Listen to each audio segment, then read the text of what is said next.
Let me know if you can see and hear me. Not much point in saying let me know if you can't see and hear me. Wow, how wonderful to see so many people chatting already.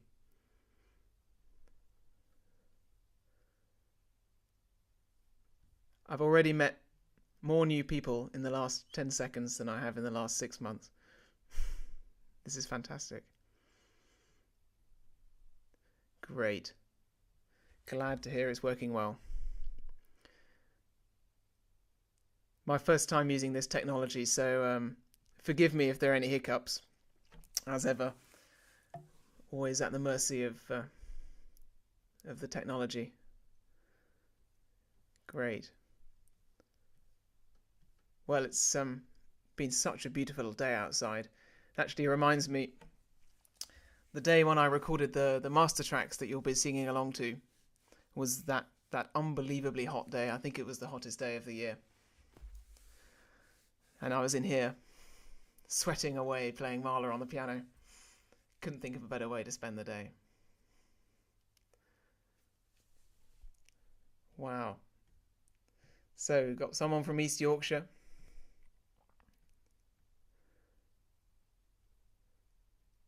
New Hampshire. Fantastic. Hello, Carol and Rob Stewart. And hello, George from Buckingham.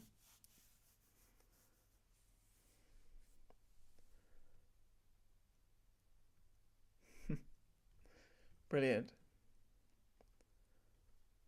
So how many of you, is this your first time in the choir, I wonder?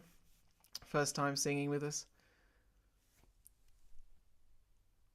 I really think it's such a fantastic idea that you've all been able to keep singing. If ever there was a time when we needed to sing, it's been this year, and it's the time when it's almost been taken away from us. But if anything, this is almost a more wonderful way to sing. Great. Hello, Brenda from Atlanta, Georgia. Fantastic. Amy from Saudi Arabia. Well, I should say I'm in sunny Oxfordshire, just on the edge of the Cotswolds. Montreal, Canada. Amazing.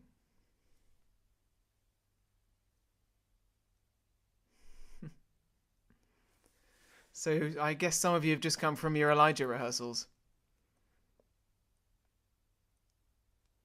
And that's one of the last things I sung with a choir before lockdown was Elijah. What a thrill. Yeah, just the most amazing piece. I can never get over the words, the fiery, fiery chariots. Like a whirlwind to heaven. Amazing. I almost get the impression that Mendelssohn actually rather relished writing something, setting some English. And it's so nice for us, we're so used to singing things in different languages, to sing something in English. Wow, well, I'm so impressed that you've come from one rehearsal and you've come to this one. That's dedication. Wow, yeah, I'm hearing Carolyn. So you've been with these guys from the beginning. That's just fantastic.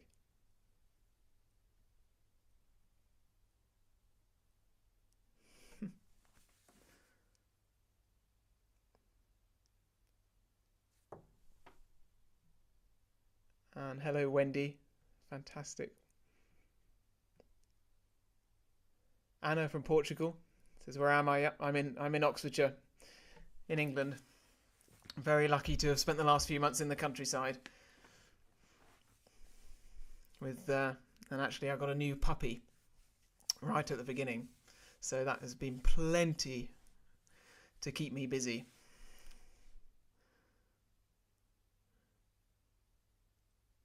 Not sure my other dog was quite so happy about the puppy, but she's come round to it.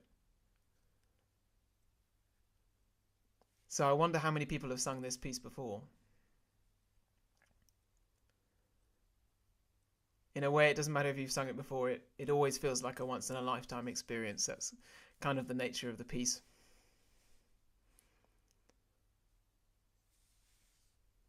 Mahler, in a funny way, he didn't write music, he wrote events. and this piece is absolutely an event, and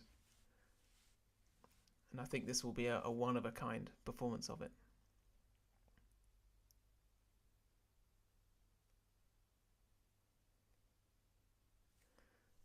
Where am I in the Cotswolds? I'm just in the on the Oxford side, on the east side.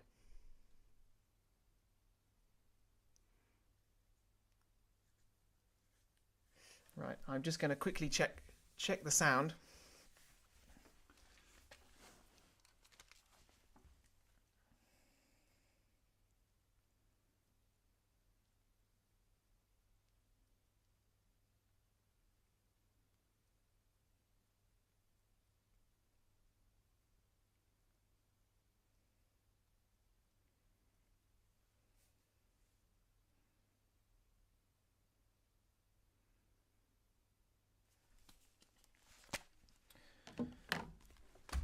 Great. Wow, I've just seen someone's also sung Mahler 8. Well, that is another absolute Goliath of a piece. Wow, they sang it in Amsterdam. Fantastic. Well, Mahler actually was always has been very popular in Amsterdam and in the Netherlands generally. And there's this amazing Rembrandt painting in the art museum there, the Rembrandt Night Watch, which was supposedly his favorite, Mahler's favorite painting. And in a funny, there was a long period actually after Mahler's death when he wasn't that popular in Europe, but he always stayed popular in the Netherlands, in the same way that Mozart has always been popular in Prague and the Czech Republic, even though he wasn't necessarily that popular back at home. I think it took a while for the world to come around to his music. It was really Leonard Bernstein in the 50s who brought it back to everyone's attention and gave it the status it has today.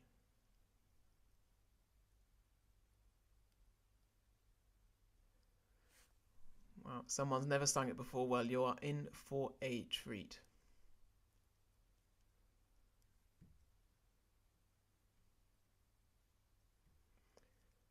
And actually, it's great that you come from a Mendelssohn rehearsal, because Mahler was a big fan of Mendelssohn, and I think there's quite a lot of Mendelssohn's oratorios in Mahler's choral writing. It has a similar kind of fire and intensity to it.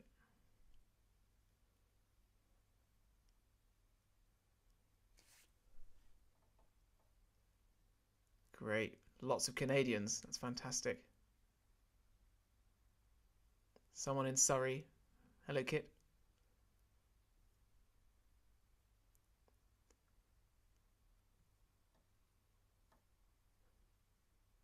Well, you really are lucky to be singing this piece, because I can't imagine anyone else around the world at the moment is planning a performance of it.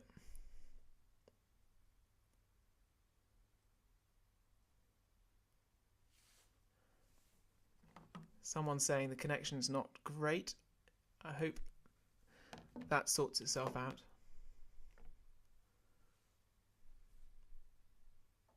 Hello, Cara from Madrid. Brilliant. Oh, I'm sorry if it's freezing.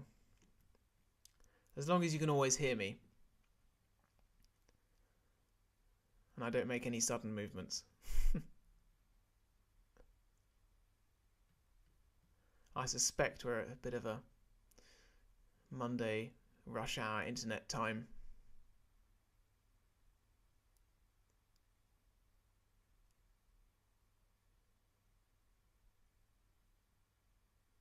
Hello, Judy from West Sussex.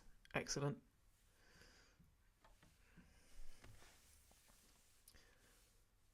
Great, so we'll just wait a couple more minutes for everyone else to join. And then we can get going.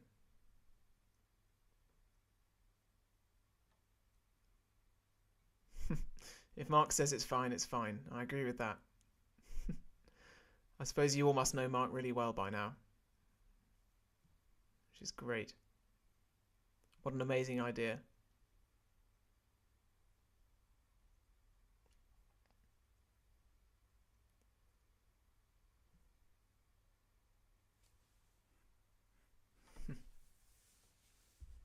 career. It's so heartening to hear so many people who just love this music and want to sing it. I wonder if there's anyone who had never heard it before they heard about this course.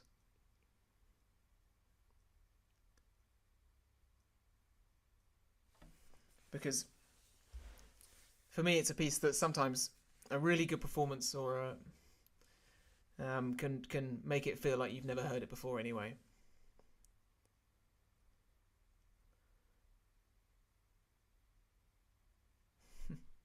Hello from High Wycombe. Yeah, that's just down the road from me.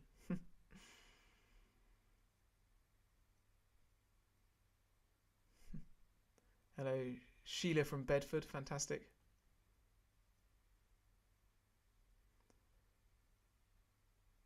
Great. Someone from Perth. Wow, I can't imagine what time it is in Perth.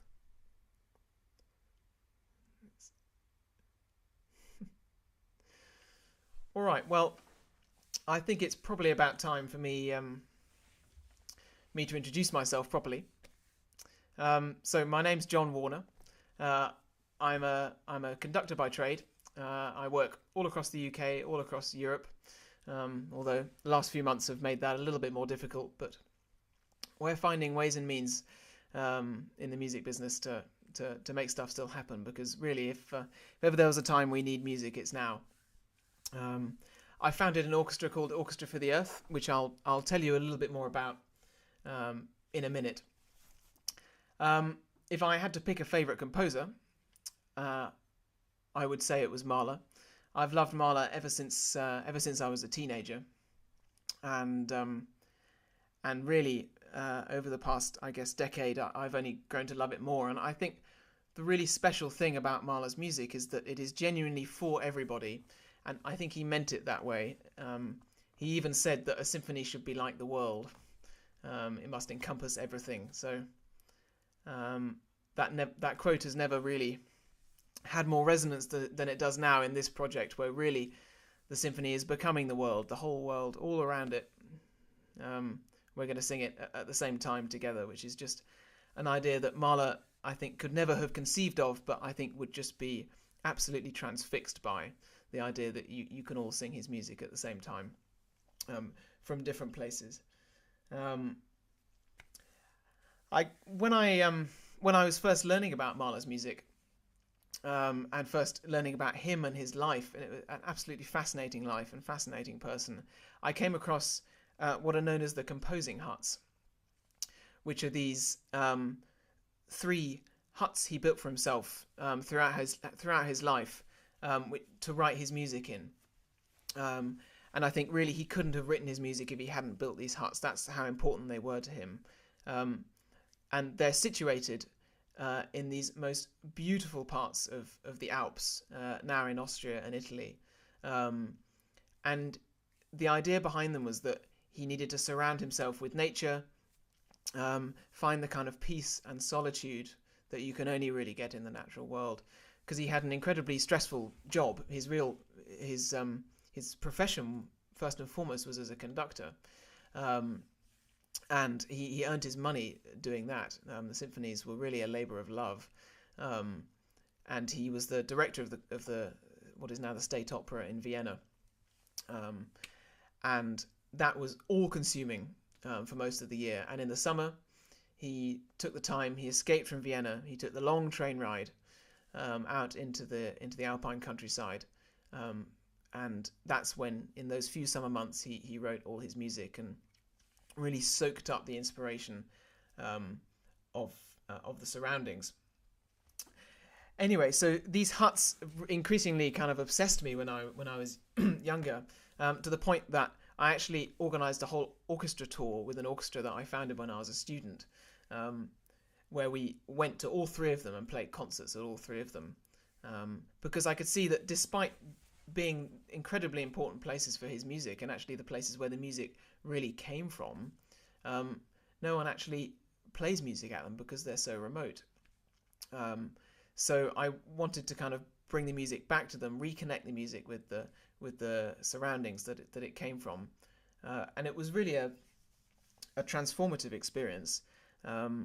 I don't think there are any other places in the world that explain and bring to life a composer's life and music in the way that these composing huts do.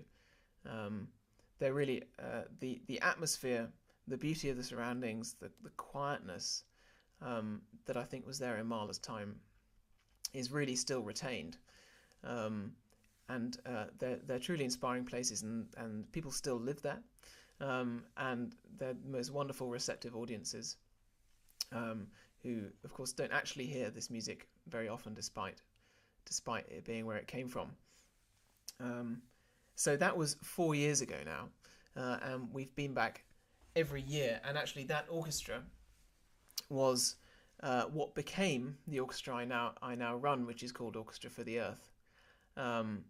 Which, as the name suggests, was really inspired by this idea that music and nature are so connected.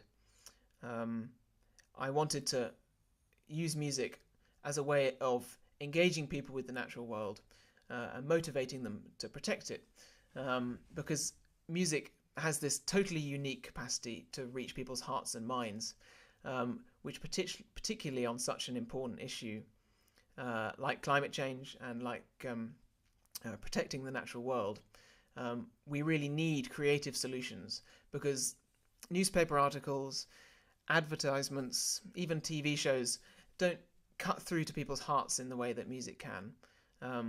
So we use our concerts and events as a way of really engaging people in a really special and meaningful way with the natural world.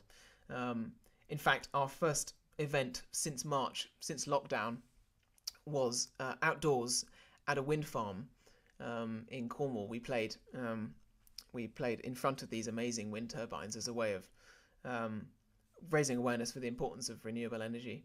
We've also played in the Eden Project in Cornwall, which is, for those who don't know it, is this it's the largest greenhouse in the world.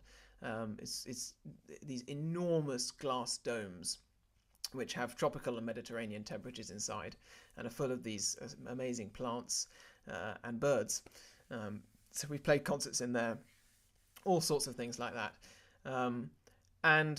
And Mahler has been important to us really from the very beginning, because of the nature connection.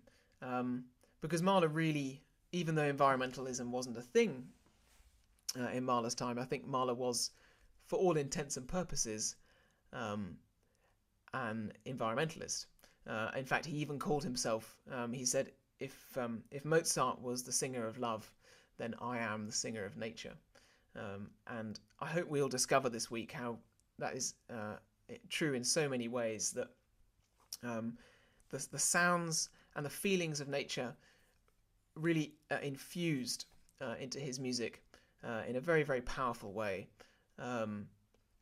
I mean, from the most basic things like, well, if you visit these huts today, you can still hear cowbells ringing across the valleys and birdsong, and these things very literally appear in Mahler's music itself.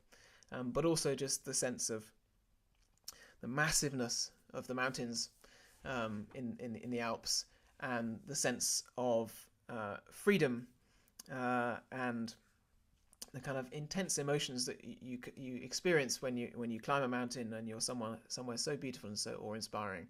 I think the music is really saturated with those ideas.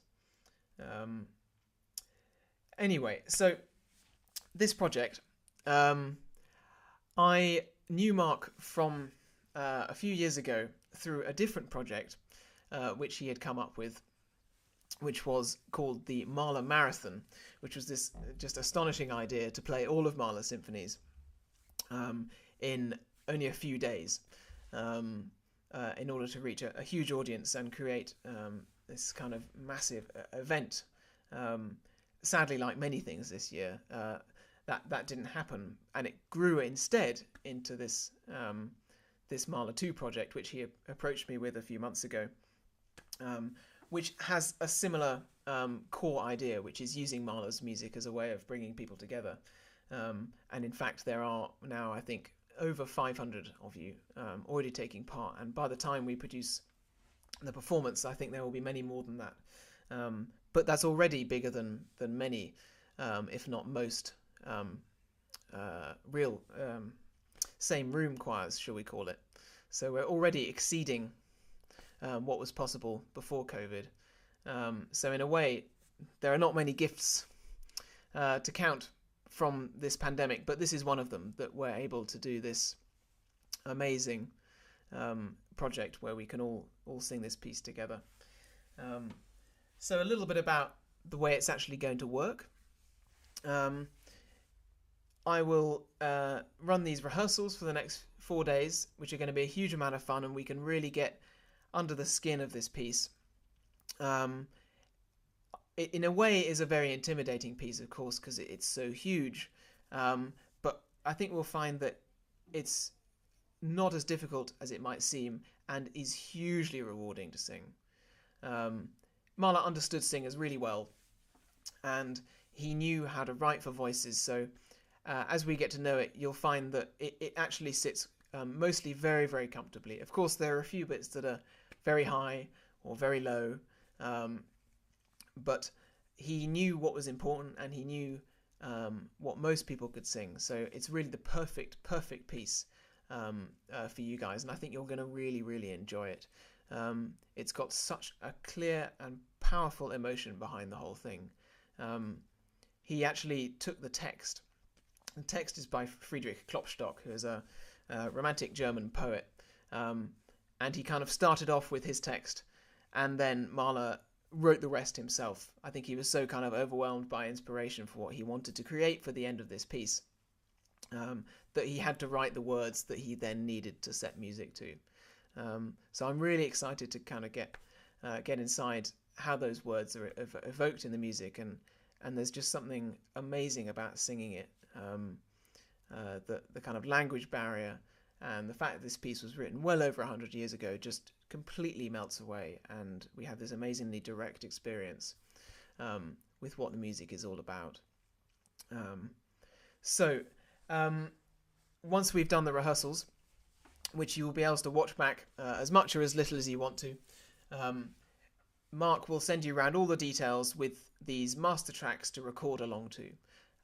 Those of you who have done this before, I think you'll know how that works, but essentially it comprises me playing the piece at the piano with a group of professional singers superimposed over that with your voice part brought out of the texture, so you can sing along with it to make your recording. I've actually split the bit we're singing into 4 parts, just to make it a little bit more digestible, because it is quite a puff to sing through, and I know that it can be sometimes a little bit pressurizing to record yourself. So I've split it into four smaller chunks, so you can have a really relaxed time and you can really enjoy recording it, because after all, that's what it's all about, and it should end up being really, really fun to sing. We've also got a video. Annika one of the singers has very, very kindly recorded herself speaking the German text, so we have a really clear recording of how to pronounce it, so we can work on our German. And I hope you will have all got a score that I marked up with little red markings, just to make it clear where we breathe, where the consonants go, that kind of thing. And especially in the really slow tempos, a few little markings just to help us orientate ourselves, because sometimes the geography of this piece can be a little bit hard to get one's head around at first, but we've got plenty of time to get stuck into that. So by the 5th of October, you will submit your recordings, so you've got plenty of time to watch back the rehearsals and really get familiar with the piece, like I say, so you can really sing it like you mean it and really enjoy singing it. And then on the 14th of November, we have this broadcast of the performance, which I think is just going to be the most amazing event, because we've teamed up with a few really great people and organisations for this. First of all, the local authorities in the towns where the 3 Mahler composing huts are in Austria and Italy are going to help broadcast this, so we're going to get an audience not just through our own channels but through them as well, and they fully support this, and they love this idea of of bringing Mahler's music to people around the world. We also have the backing, very specially, of Marina Mahler, who is Mahler's own granddaughter, which is really an amazing thought, given that Mahler Mahler died in 1911, and Marina is still around and full of life, and has dedicated her life to furthering Mahler's legacy and deepening our connection with his music. She's the most amazing person. Hopefully you've seen a little video that she sent you all to send you her best wishes, because this is just so up her street, this project. She believes in it very, very deeply, I know.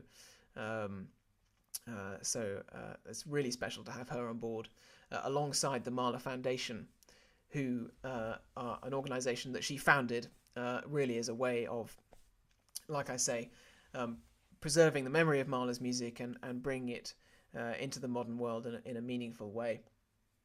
And we're also going to fundraise at the actual performance for a charity called BirdLife Austria, who, like it sounds,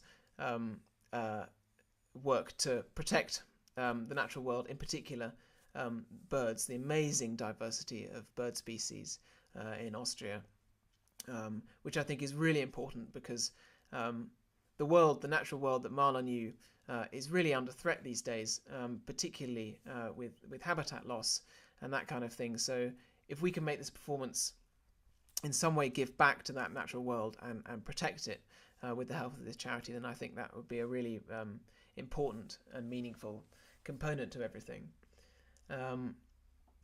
So that's on the 14th of November. Mark will, of course, send you more details. And he's just posted up the message from Marina as well. So that's our schedule. I'm just so excited to be doing this. I can't tell you, it's such a special project. So most of all, thank all of you for being part of it, because without you, I would just be here talking to myself.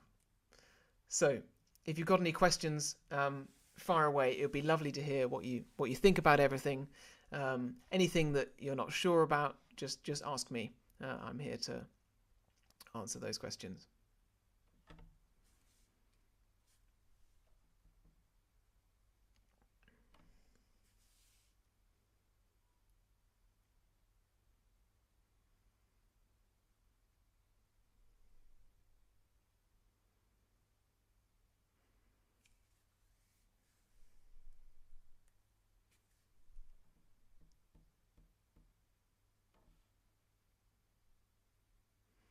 Oh, that's lovely to hear. Someone's dug out their score and weren't expecting to sing it anytime soon. Well, that's what's so amazing about this. How large is the orchestra? So the orchestra, well, in normal times, the orchestra is full size, and we will be recording the whole thing. So the backing track you will have, if that's not too demeaning a term for it, it's more than a backing track, will be a full-size Mahlerian orchestra. It should sound just like that. So they've been busy recording from their own homes, just like you have, with huge percussion setups and with all the instruments. It's going to sound really amazing. I've been having these recordings flooding into my computer over the last few weeks. So the orchestra is that they're all roughly my age, so in our sort of mid-20s, they're all tremendously excited to be part of this as well. Do we know who the soloists are? I think Mark is going to let you in on that secret anytime soon, but we've got some really, really special singers to sing the solo parts.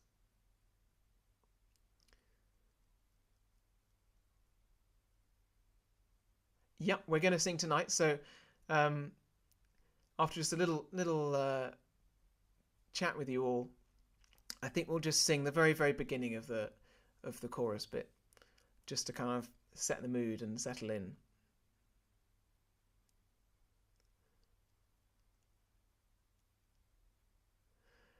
That's true. I think Mark is busy plotting away a live performance sometime in the future, which would, of course, just be amazing.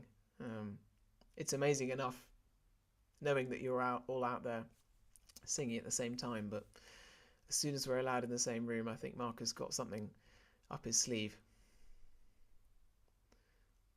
Oh wow, someone says that Anne says they feel homesick talking about the Alps.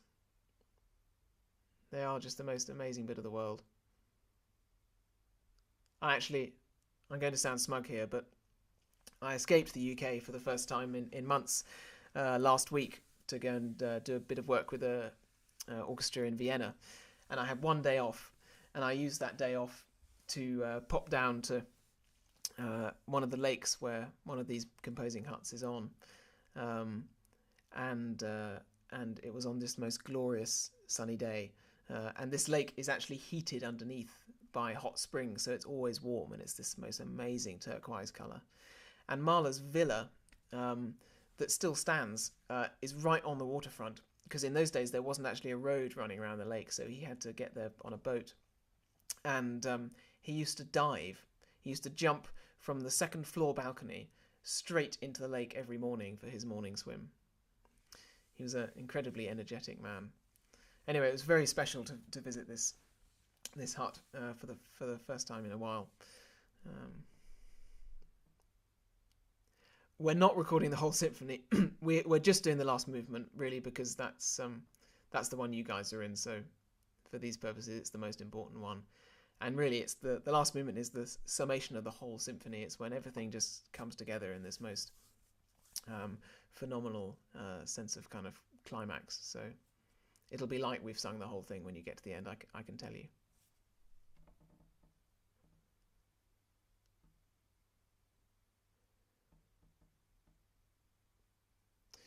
Yeah, it's a good point someone said about sometimes the altos sing the tenor parts and that kind of thing. I think we're really lucky in this instance because we've got so many of you that kind of trick that's sometimes used in live performance we won't need to do. You only need to sing the bits that you feel comfortable singing, and I've got a few kind of tips and tricks that I think can help us sing the whole thing. So I'm not going to complicate things by swapping parts around and that kind of thing.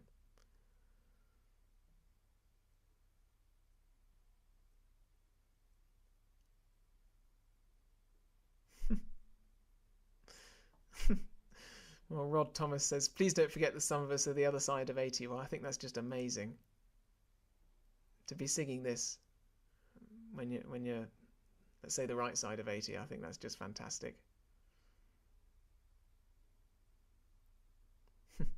Someone says, will we record the first 4 movements? Well, let's see. So what Mahler have I conducted before? I have conducted this one. I've conducted number 2. I've conducted number 4, 5, 6, and 9. 2 was actually, gosh, when was that? I think it was in 2014. Seems a long time ago now. It was when I was an undergraduate, and wow, God, that concert is just burnt into the back of my mind as just the most extraordinary experience. It was in the Sheldonian Theatre in Oxford, which is, relatively speaking, quite small for a concert hall. So just the size of the sound was just earth-shattering, and it was a bit like this. It was with a lot of people who mostly hadn't played or sung the piece before, and the sense of discovery and really finding this music for ourselves was just absolutely extraordinary.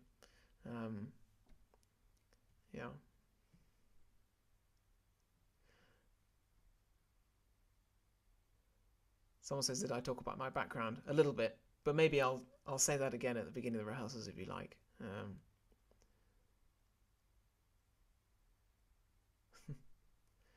Don't worry about the ranges of the parts.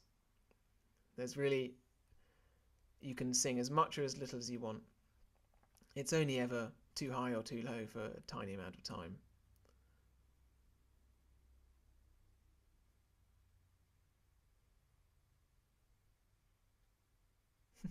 How many staves do I read when I'm conducting? Well, that's a difficult question. Something like this piece, there are 20 or 30 different staves. But I guess as a conductor, you learn to read music in a slightly different way. It's Trying to find a good analogy. Um, you kind of see you see the whole piece on the page. You learn to kind of hear the whole piece from what's written on the page. I'm lucky that I play the piano, um, so uh, yeah, so I can play an orchestral score onto the piano. Um, but I guess we you read the most important part of the score at any one time and kind of get that out of it. But you guys are able to do that as well in a way, because you read a choral score, and when you're reading your own part, you also have in your peripheral vision um, everyone else's parts, and you're listening and watching them as well, so you sing at the same time. So we're by no means special as conductors.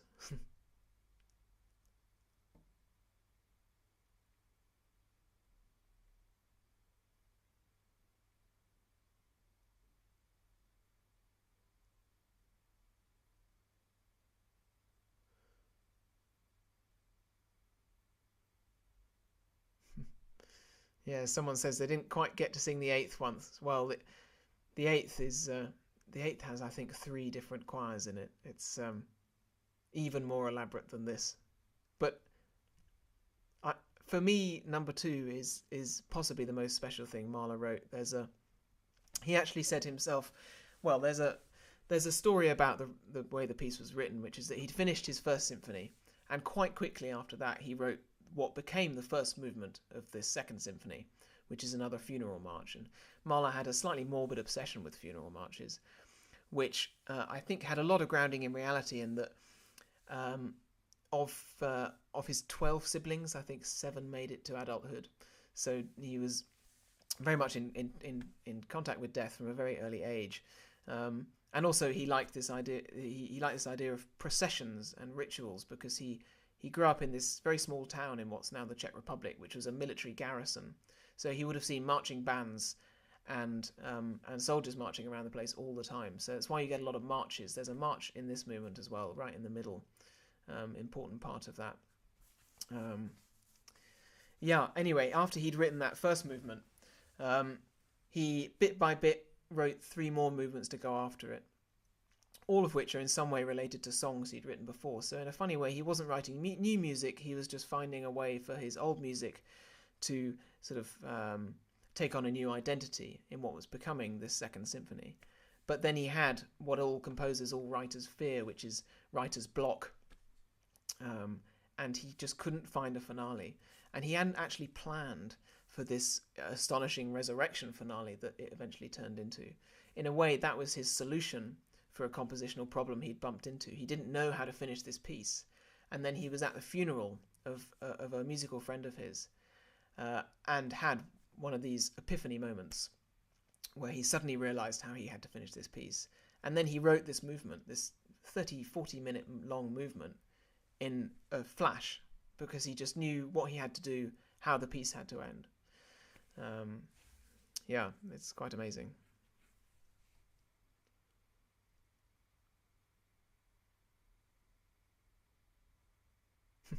There are some very low notes for the sops. That's true. There are some really low notes for the second basses. I'm excited for them. They're always a bit of a special moment.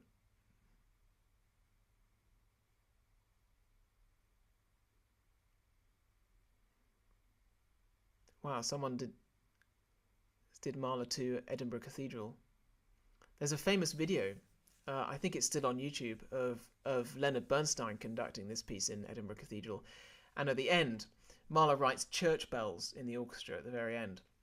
And in that performance, they use the actual church bells in Edinburgh Cathedral, which really, I think, was the kind of the effect Mahler was after, this just kind of wild celebration and kind of ascension idea. If you've not seen that video, it's worth watching.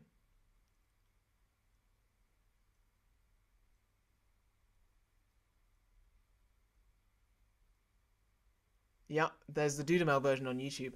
I was actually there at that Dudamel performance. It was the proms, I want to say 2012 or something. My sister was actually singing in the chorus for it. That was an incredibly memorable performance. There's a wonderful performance by Claudio Bardo with the Lucerne Festival Orchestra, also on YouTube. One of my favourites is a live performance it's not videoed, but it's a CD of Klaus Tenstedt and the London Philharmonic live in the Royal Festival Hall from the 1980s. You can still sort of hear the roof of the Royal Festival Hall being raised in that performance. It's just amazing. There are so many special recordings. It's a wonderful thing to kind of discover your own favourites.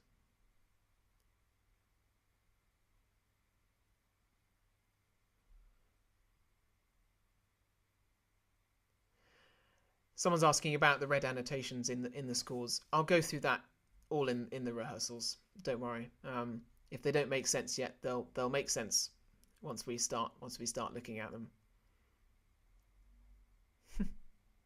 Someone says you haven't heard my attempts to get that B flat. Well, I'm not sure you want to hear my attempts to get that top soprano B flat.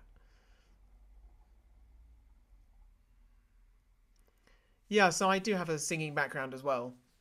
I read music at Oxford, and I was a choral scholar in my college choir for 4 years while I was there. And I still sing a bit. I sing on and off with the London Symphony Chorus. Well, not at the moment, but usually.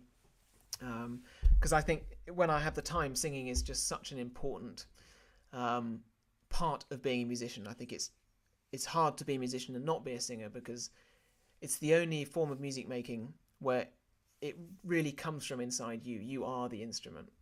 It's almost the opposite of conducting, where you can't do it without other people. While singing, you can always do it without other people. So I love singing, yeah.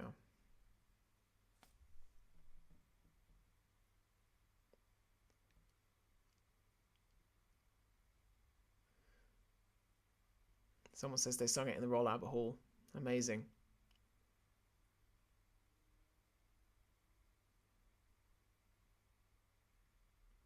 Oh, someone else. Susie, I'm glad you're also a fan of Tenstedt's performance with the London Philharmonic. I was at St Peter's College in Oxford. Someone asked which college I was at, which I would say is the best college, but I think everyone says that about their own college. Actually, when I conducted this piece last, that our dress rehearsal was in St Peter's College Chapel, which is not an enormous chapel, and we really only just fitted in there. And I think the rest of the college must have thought there was some kind of religious experience going on inside the chapel, because it's not a big college either. So I think the entire college heard our dress rehearsal of Mahler too, when they were busy trying to work in the library.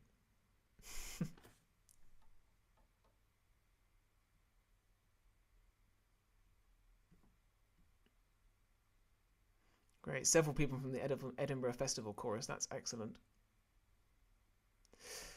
All right, so I think we should do a little bit of singing to get ourselves in the mood. So I'll give you a minute to find your scores. We'll just do the very beginning bit. So this is figure 31 to figure 33.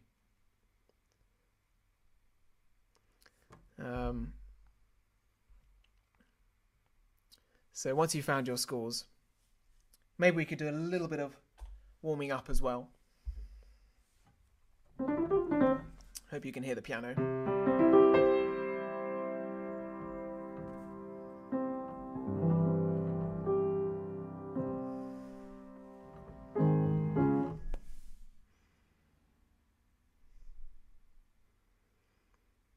Great. Okay, well, maybe we'll just do to R.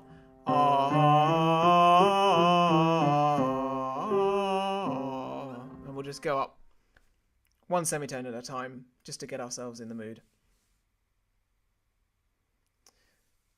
And if you've not found your score yet, you can dig it out while we're warming up. So, with me,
that's got us up there. And then maybe one going down. We'll just do what we call yawning fifths. Just one at a time, going down. So.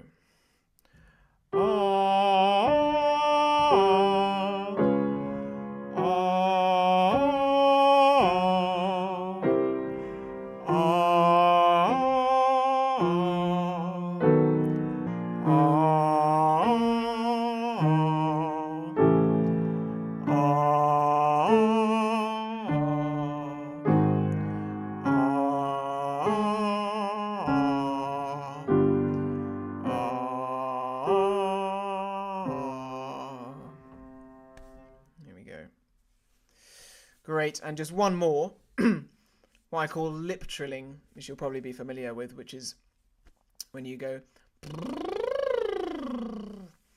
like that, which is really good because when you're pushing the air through your lips, you really have to engage your tummy muscles when you're singing. So you really feel those muscles at work, and those are the muscles that you should be using when you're singing. So we don't even need to do it to a note. We go around low, so, and then explore the middle of your range.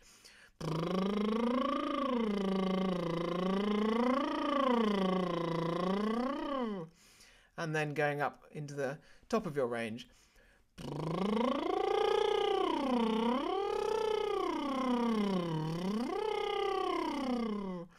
And then you can go all the way from the top to the bottom and back up a few times.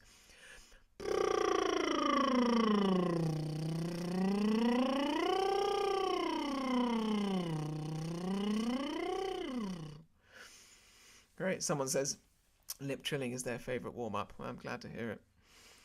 My sister's actually a professional opera singer, and whenever she's around, I hear all sorts of strange vocal exercises they do. She has one where she uses a straw and blows bubbles through water, and then sometimes you sing straight through the straw as well.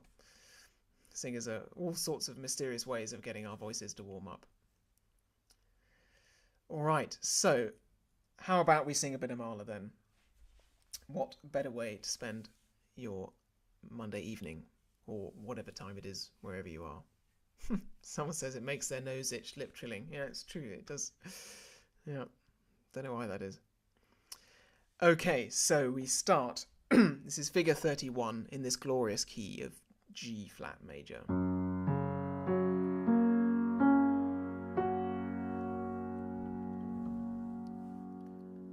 At this moment, we've had 25-30 minutes of orchestral music building up to this point. It's always just the most astonishing moment in a performance. And Mahler actually instructed that the singers be sitting down when they sing this first bit. So there's not that moment where the choir stands up and everyone thinks, the choir's about to sing. In this piece, the sound just comes out of the air because the choir hasn't even told you they're about to sing. So it just creates this amazing kind of atmosphere of sound, like a whisper. So here are your notes. Sopranos, altos, tenors, basses.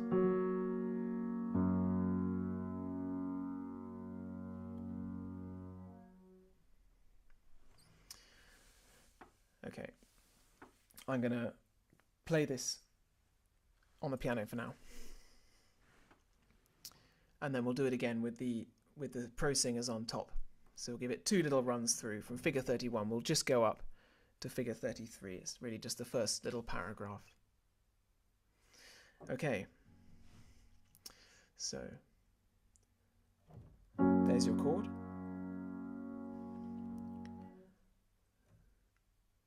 3, 4.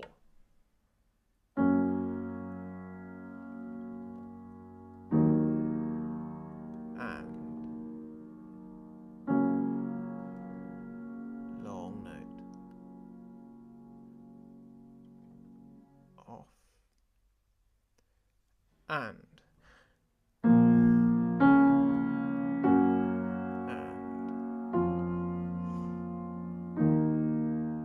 4, long note, off, and 2, 4,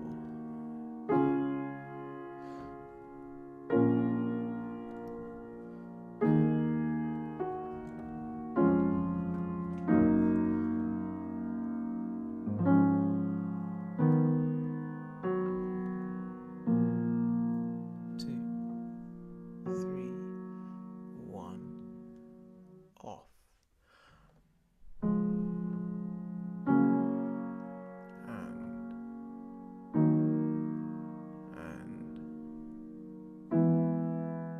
2,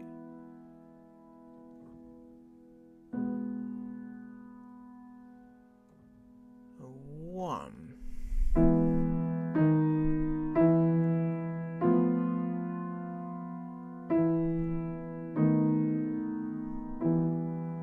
Pause.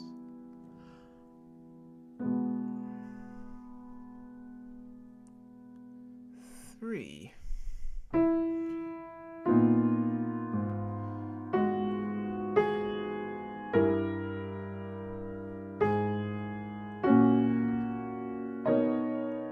2, 3, 4. 2, 3, 4. 2, 3, 4.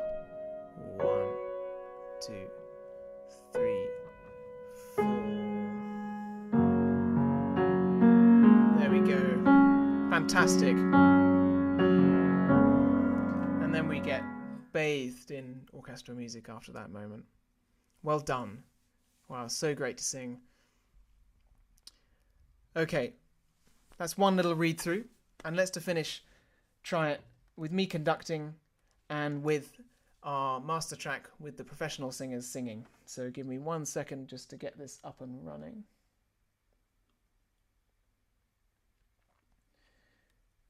You'll hear the notes and the chord again, and then I'll bring you in.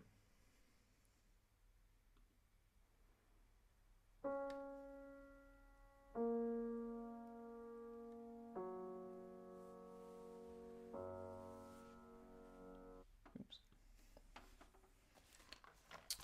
Need to find my headphones.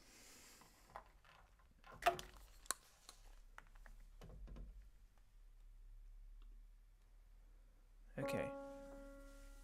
Here we go.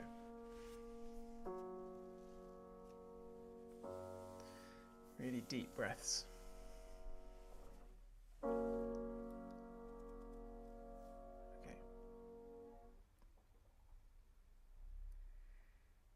3 and 4.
indeed.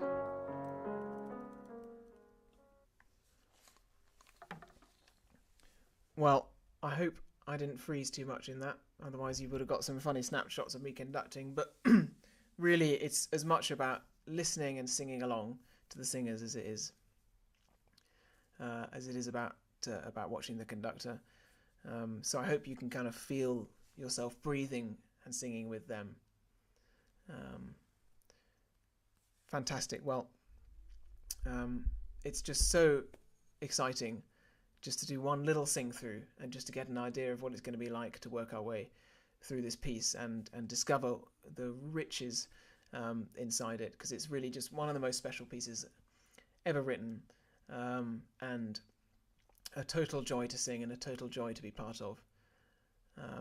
So I will see sopranos tomorrow, altos the day after. I'm in another world after that. So I will see you then. Thank you very much for joining me this evening. Any questions? I think Mark is there to answer them, but we'll go through everything in our rehearsals and really make sure that we're completely familiar with this piece and that we can sing it with feeling and sing it with intention, which is what this is all about. And you can watch back the rehearsals until you're totally confident with it, and I think it will be a real joy. So Mark will send you the links for tomorrow. Thank you very much for joining. See you then.